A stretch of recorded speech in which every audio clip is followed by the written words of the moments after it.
banyak sekarang ini sosok public figure yang melenceng dari nilai-nilai agama, Pak Ustadz. Bagaimana hukumnya kita memfollow orang seperti itu, Pak Ustadz?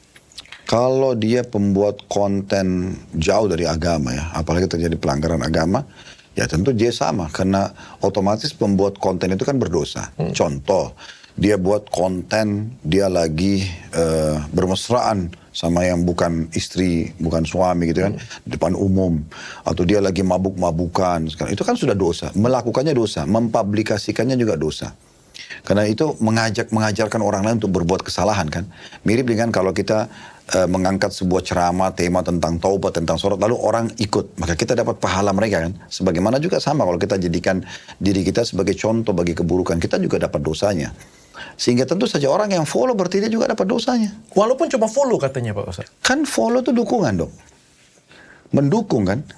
Untuk apa kita dukung? Makanya dari tadi saya bilang, kalaupun dia terlintas, dia tonton antara dia sama Allah, dia buat dosa misalnya. Ada satu cuplikan dosa, dia nonton nih. Dia dosa, dia istighfar kepada Allah, selesai. Untuk apa dia follow?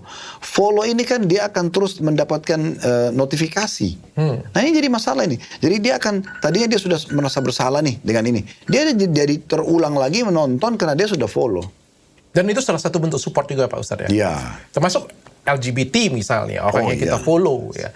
Itu juga secara Islam ya Pak Ustadz ya, nggak baik ya Pak Ustadz. Terus orang-orang yang suka menebar kebencian Pak Ustadz. Ini kita tanpa sebut siapapun nama ya, tapi orang-orang yang ngajakin kebencian terus, ngajakin permusuhan terus. Itu kalau misalnya kita follow atau kita, itu bentuk support juga ya Pak Ustadz? Iya tentu. Semua itu support.